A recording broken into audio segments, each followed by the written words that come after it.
I want to thank Stacy for asking me to do this and the team for putting it on. I know that it's lots of sleepless nights and lots of sacrifice, and it doesn't go unseen, and everything looks so beautiful. And one of the things she said is, I'm authentic.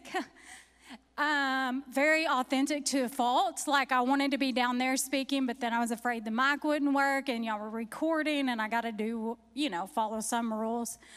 But, during worship, I prepare, but God always prepares. And it's crazy because when Stacy asked me to do this, I didn't want to do it. I actually hate women's conferences. I don't like it. For the last 20 years of me following God, I've been thrown into a church. I've been thrown into women's ministry. I've been thrown into this thing that didn't fit me. It didn't add up to me. I would try to volunteer. I would try to do this. I would try to do that. I would come wanting a word. And I always felt empty. But I got pretty jaded in the church in general. And I feel like sitting there, I was so convicted because I love his bride so much. I love God's church so much because it gives us a foundation of God.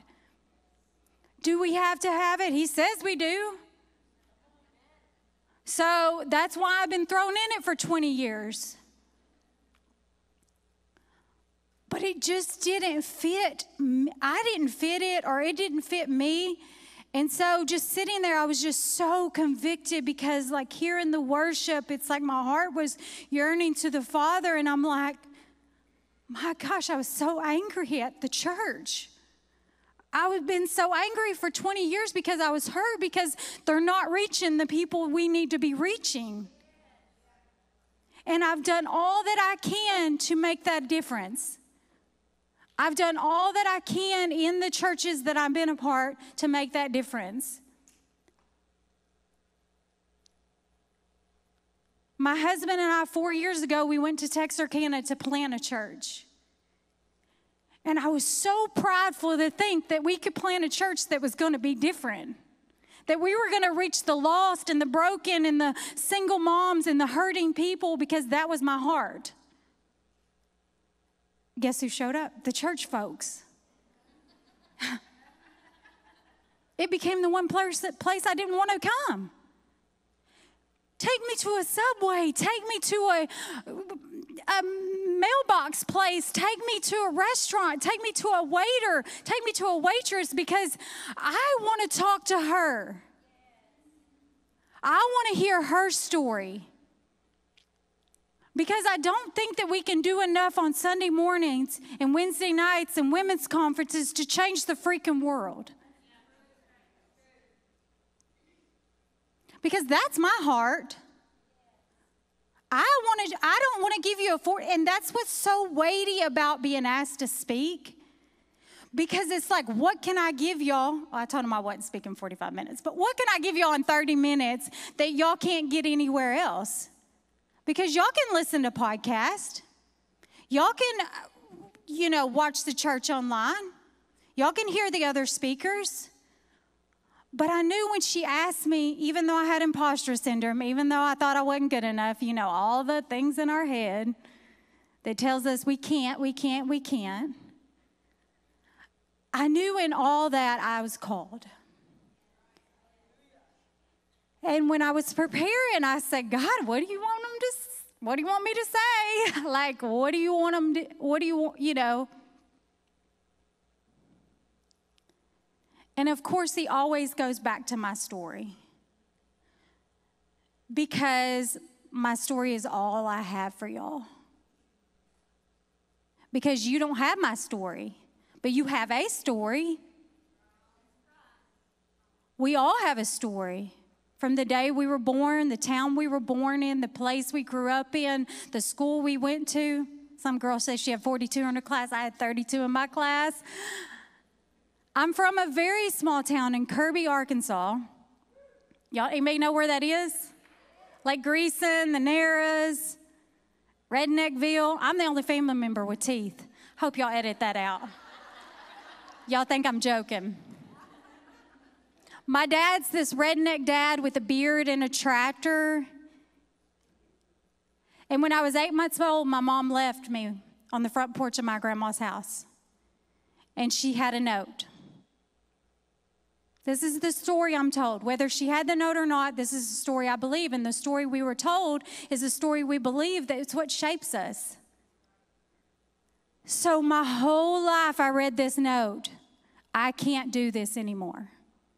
From the one person who was supposed to love me the most, who had me out of her body, shared her blood with me, fed me, and she could not do it. So that shaped me to think, what is wrong with me? Does anybody ever have that? Like, what's wrong with me? Especially being like unique and like, I look like this in Kirby, and they wear camo and deer hunting and like fishing and all the redneck stuff. They just look at me like, what is up with you? And I'm like, life. Life, and lots of it. But I grew up in this small town, and so I had an identity crisis. Like, I remember being 5 years old was the first time I met my mom in a courtroom. And the judge asked, who do you want to live with? And I'm like, my gosh, I'm supposed to be playing with Barbies, not making decisions on my life future. And here I was with an adult decision that these adults put on me as a child. Robbed. As a little girl. Of course I want to be with my dad. He's the one that's raised us. He's the one that he's all I've ever known. Even though he worked all the time and we were with all the other people and he didn't really know how to raise us. And I remember being a little girl scared, and my dad wouldn't even let me come in his room because he was afraid they were going to tell CPS that I was being sexually abused just because I needed to sleep with my father. So even being raised by my father, I was abandoned in the same house by my dad. Because emotionally, he couldn't give me what I needed. I needed a mom. I have a little girl today that comes home and tells me school stories. She's in kindergarten. She tells me about her day. She tells me about what the friends said and the boys did. And I just think back into that. I look at her and I think back like, where was my mom? I needed to tell her this. I needed somebody to tell me that the girls who made fun of my shoes didn't really make fun of my shoes, that they're unhappy at home. And I get to tell my little girl that. But if we're not told that, what do we believe? The lies that we're told. And all I believed is these immature kids that were just saying whatever they wanted to say. That's all I could believe. And so my dad ended up getting me some stepmoms. Y'all know, right? Yeah, I'm about to run them off. You out of here, lady. This is my father. So first stepmom had 2 kids. They were about my age. She didn't last very long, I think a year and a half. She was out. But what that does is that triggers abandonment. So for a year and a half, I had a home. I had a mom and dad like everybody else in my school. Because I grew up in a generation who actually had mom and dads at home. So I was just left by myself to think, what is wrong with me? So when that stepmom left, took her kids, so I never, I had siblings that were gone. And nobody's explaining to me what is happening. And if I could give any parenting advice to children, they want honesty. They want to know why people are walking out the door. They want to know why you're getting a divorce. They want to know why you're on drugs. They want to know the truth, because if you don't feel the truth, they're going to fill in the blanks with their insecurities and their shame and their guilt and their own emotions.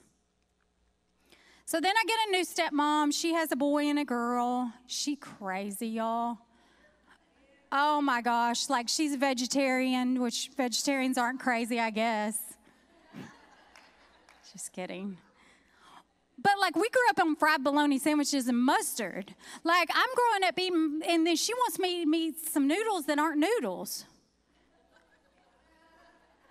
Like, and it was just like this crazy thing because she would take us to church on Saturday. Then my dad thought, well, she was crazy. He thought she was crazy too, so I don't know why he was married to her. But she would take us to church on Saturday. He would take us to church on Sunday. He never took us to church before. I'm 8 years old, y'all, trying to figure this life out. Forget it. She's gone. She's out of here. She didn't stay long. He was like, I'm out of here. Then when I was 12 years old, middle school, I don't know how old you are in middle school, but middle school's horrible. I wish everybody could skip middle school, right? We all have our middle school stories. That lunchroom where they won't let you sit with them. I think that's why I have issues with women's conferences, because trauma, it starts making me twitch. And I start twitching because I'm like, oh my gosh, what if they don't like me? What if they don't let me sit beside them? It's literally lunchroom trauma.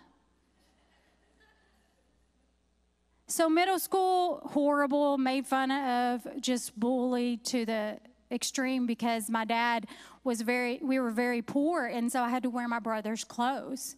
And then this last stepmom, she decided I needed a boy haircut, so she cut my hair like a boy going into middle school. So I'm just trying to fit in.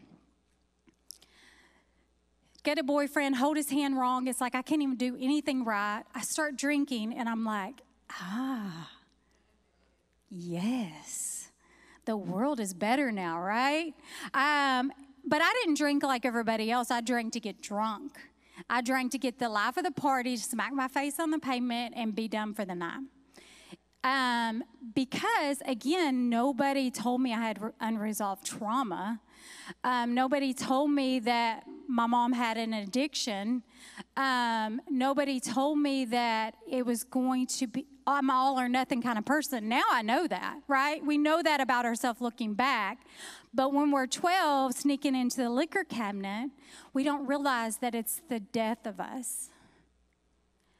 And that gets boring because I'm like, I'm passed out every night, got a hangover every day. Like, what's going to be next, boys? Boys. And it was power. For the first time, I realized I could hurt people the way I was hurting. I could manipulate them.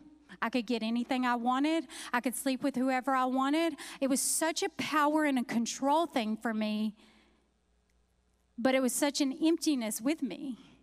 It was like I just, and then I would date different kinds of men. I'm like, well, maybe I need a cowboy.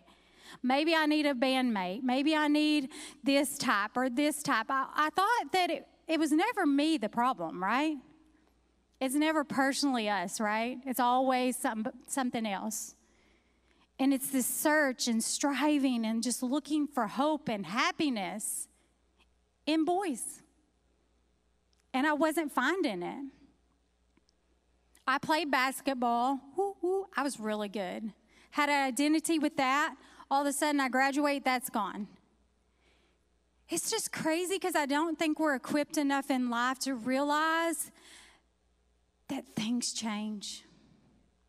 That we're going to lose things in life that we really, really cared about. And there's nothing we can do about it. But what's crazy is when we lose it, the matter of if it can be replaced or not. So I'm like, well, I lost my thrive and passion in basketball. What can I do next? Party harder, right? So I literally just got into this downward spiral of just partying all the time, every day.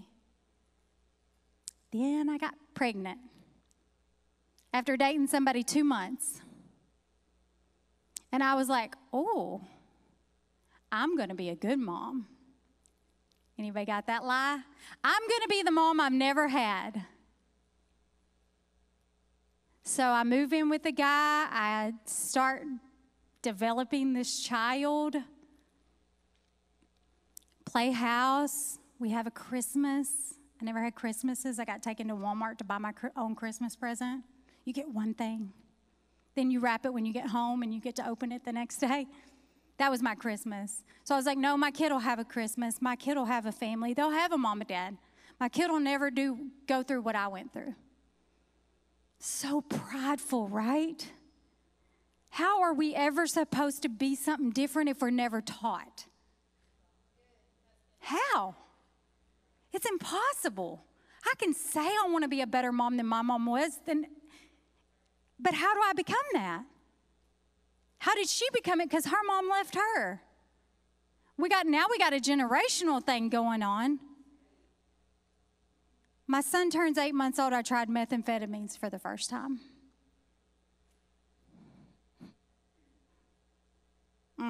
I loved it. I really did. Because for the first time, I didn't feel anything. For the first time, I didn't feel the guy raping me. For the first time, I didn't feel the abuse. For the first time, I didn't feel my mom leaving me. For the first time, I felt alive and excited and ready to live because I felt empowered. Of course, it empowers us, right? It's a drug. Within a very short time, I spiraled so far out of control, it was like a python gripping my neck. It literally started sucking the life out of me. Signed over custody of my son to his dad. The one thing I said I'd never do. I would never become her. I hated her so bad. But I'd become her. And I didn't care at that time. Started dating the drug dealers. I wanted to get high no matter what it took. I stopped seeing my son at all. I moved in with a drug dealer, and he kept me locked up in this room, and I was getting high as long as I was giving him what he wants. Y'all can fill in those blanks. So basically, I become, drug whore. Can I say that? Whoops, sorry.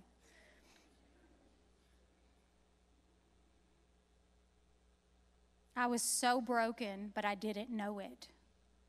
But I was so broken even before that point. That's why we have to grab these people and talk to them about their brokenness before it gets to that point. Because the brokenness just piles on.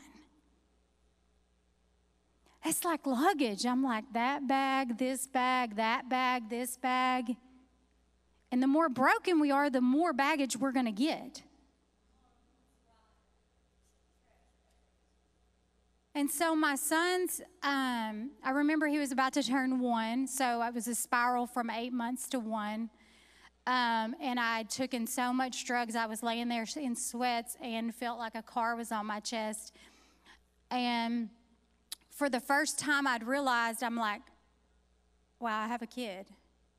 It starts to come back to you. And the guy was so abusive. One night he picked me up by my neck and threw me across the yard.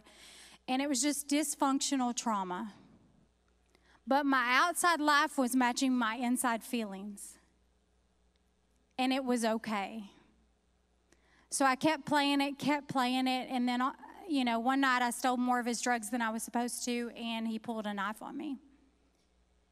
And in that moment, I realized I was either going to die or my life would have to change.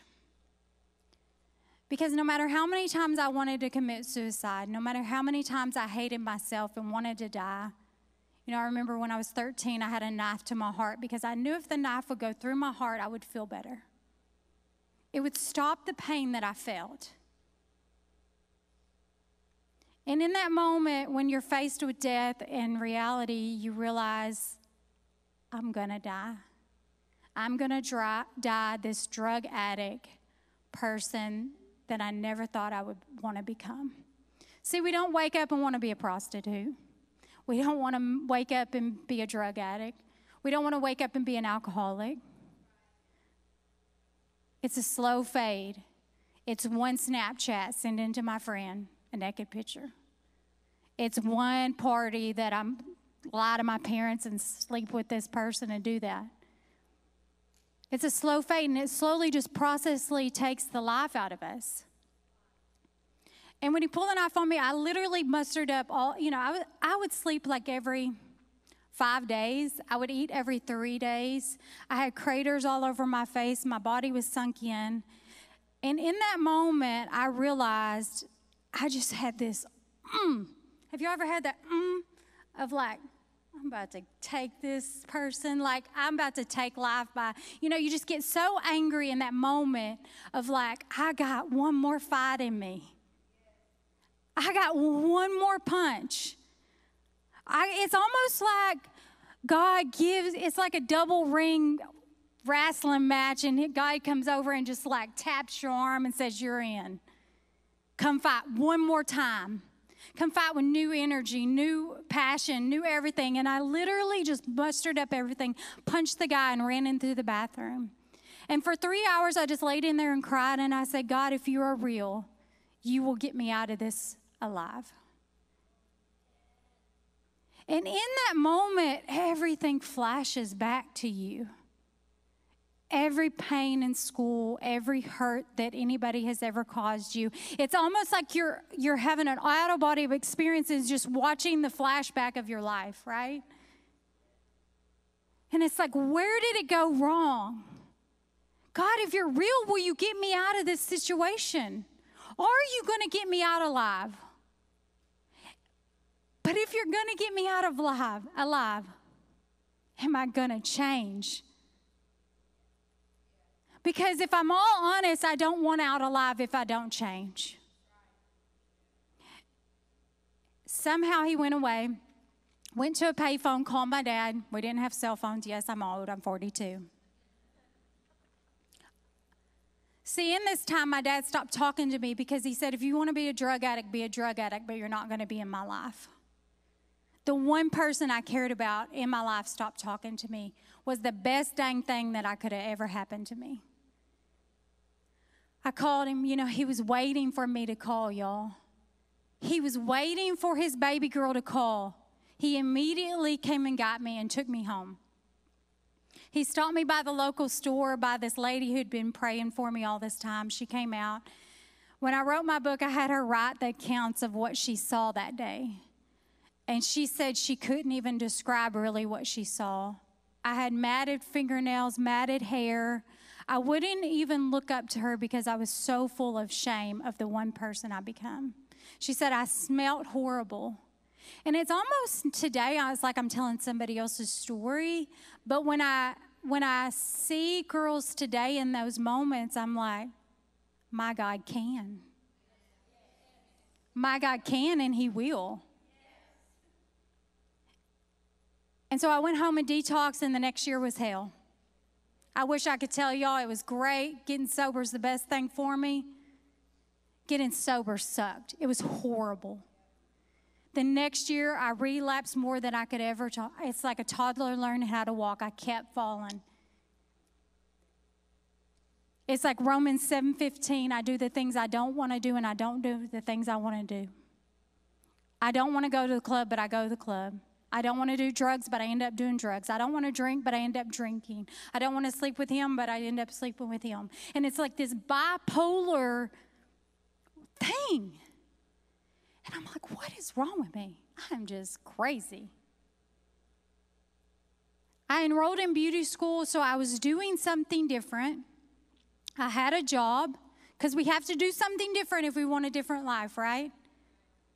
But at the end of that year, I was more hopeless than I was laying on the bathroom floor because he didn't save me. He didn't change me. He didn't fix me. God didn't. I walked in the aisle a lot of times. I got in the water didn't change me. I was expecting this miracle potion. I was expecting it to happen immediately, and I was expecting it to happen and not do any work to get it. And like I was telling the girls back there, it's Christianity entitlement. It's an entitlement that we feel like God owes us something for the pain that we have been through. And I feel like looking back, like I was so entitled. Like I just wanted to be better. I just wanted the perfect life. I just wanted this.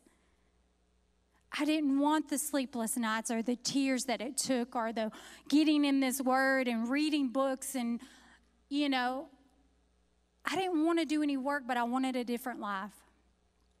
And that's not how it works. I ended up meeting someone, and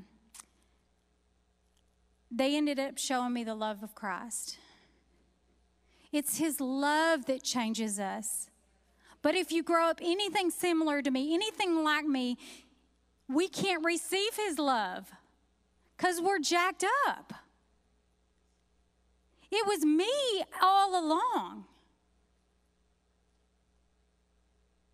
And so I just went on this journey of reading books and getting in his word. And I said, God, if you take this life from me.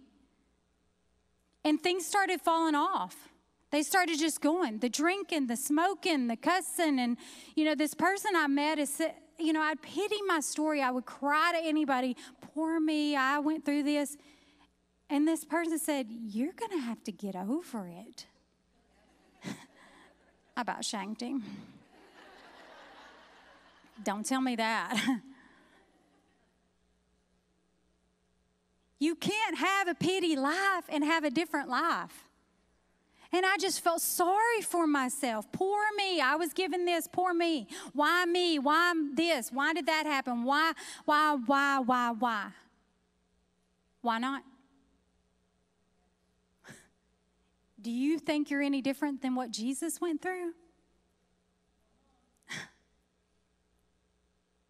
You're entitled if you think that you are entitled to a perfect life.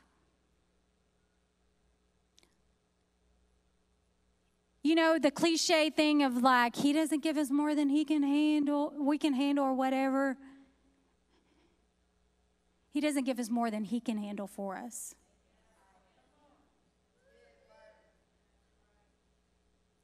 We have to constantly depend on him. And I think that that's where I've been the last 20 years. I went to a church for 6.5 and got an amazing foundation. Then we went to a mega church in Dallas. Great. Then we church planted with our pastors and helped grow a church. And then we planted a church on our own. And I think that that's where I missed it.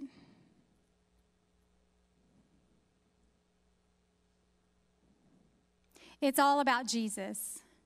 It's not about what I do or what I look like or how I do it or my story or the poor me stuff. It's all about Jesus. And I think that that's where, he's humbled me to show me. And I think that that's what's so crazy is when I am asked to speak and I'm on this stage and I dress the crazy part and because I like to. But I never want to get it twisted that it's about me. And I want a perfect, eloquent message for y'all, and I want y'all to like me. But it's about him. It's only about him. And if we keep doing this Christian life, if we keep showing up only to do what we are going to get, we're going to feel empty. We're going to feel disappointed. We're going to feel like it's not enough. And you know who we're going to blame? We're going to blame the church. We're going to blame the women's conference. We're going to blame the band. They didn't sing my song. They didn't make me feel spirited. What did you do all week? Y'all, I hadn't even opened my Bible in months until she asked me. Can I be real with y'all? I may have gotten on the app because it sent me a notification. But I love him. But I've been feeling empty. What you been feeling with? Facebook, Instagram, TikTok got me tripping. Got to get off the TikTok. I be thinking I can dance and that ain't right. And I can do the robot. That's about it. We got to stop blaming other people for our unhappiness. And we've got to seek Him. And we've got to surrender every day. I would even say every hour of every day.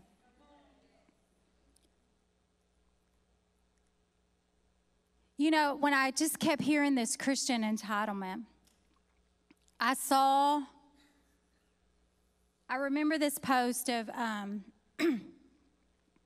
Jesus on the cross.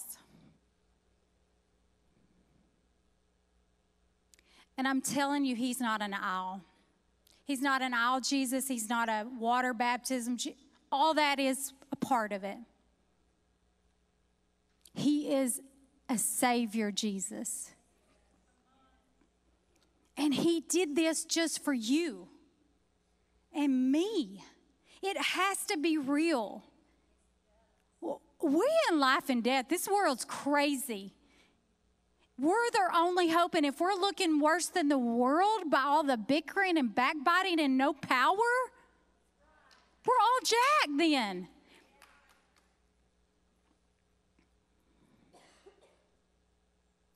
I'm going to read this to you. And I'm sure you know this. But when you are going through a trial, when you're going through a loss, miscarriage, anything, and you think, why me? When you're working through a rape, or when you're working through abuse, or when you maybe find out your daughter's been abused by the dad. Like, for 20 years of ministry, I've seen it all. When your son shoots his wife and kills himself. The real world's hurting. They don't even feel welcomed enough to walk through the doors. Y'all have to get equipped and reach them when you leave here. Because they need you. They need you to show them the love of Jesus. It has to be more than just church games. At the time, the crucifixion was the worst death, only the worst. Criminals were condemned to be crucified, yet it was even more dreadful for Jesus. Unlike other criminals condemned to death by crucifixion, Jesus was to be nailed to the cross by His hands and feet. Each nail was 6 to 8 inches long.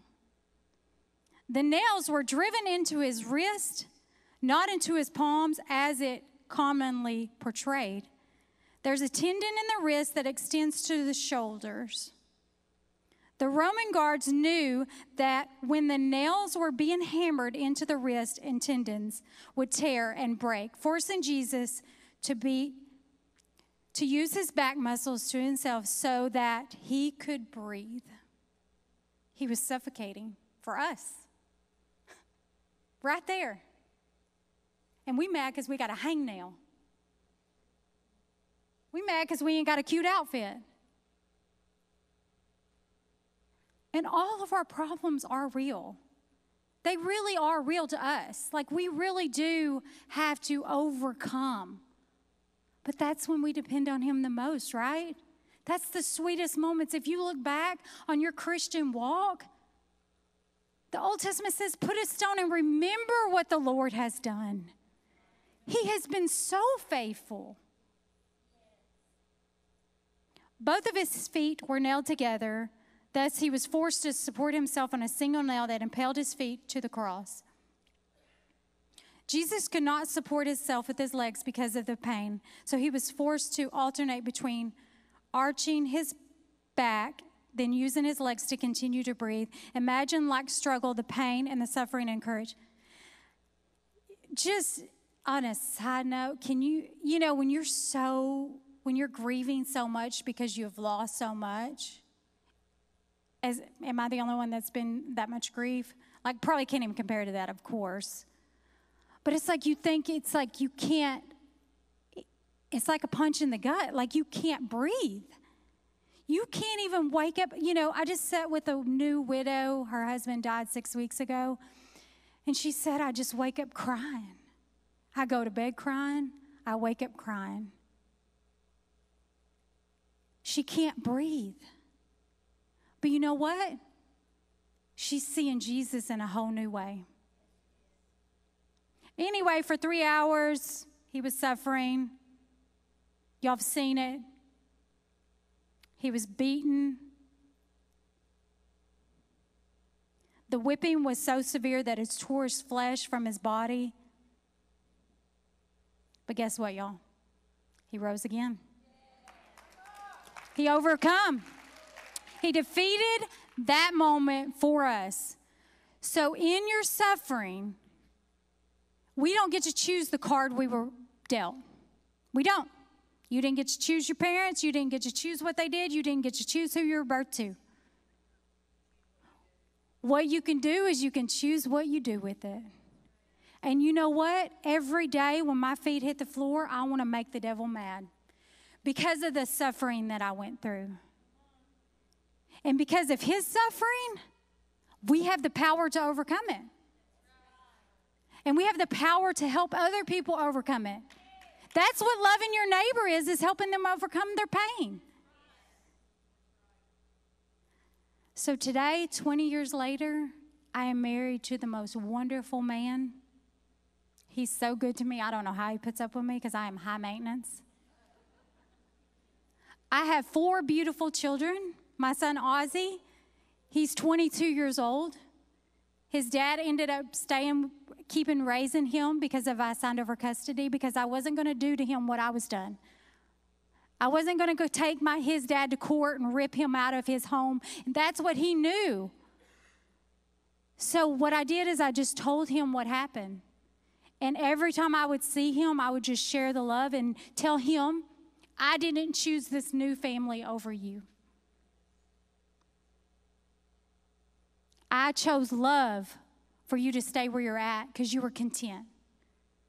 My other kids are 17, boy, Ezra. 14, boy, Zealand. And then I got Jazzy. And Jazzy is amazing. And I just want to encourage you, no matter how dark your moment is, you're not buried. You're just planted. And just hold on just a little while. Because I promise, when it's the darkest, the bloom's coming. And that's where we got to stay. In our marriage, in our relationship, in our, job. It's like when that's the darkest is when we have to press in him the most. Doesn't mean we're supposed to be a doormat, though, so don't take that. Because if you are in an abusive situation, that's a whole other situation. God is a redeeming God. And he will redeem no matter where you started. And your life is going to be made so beautiful. And he always makes beauty for ashes. And last but not least, I was woken up to something so beautiful. Has anybody seen blowed glass? It's put in the fire. And then it comes out of the fire. And it's molded and shaped into something so beautiful. So next time you're pouring your little sweet tea and your lemonade, just remember that went through the fire to be something so beautiful, just like your story.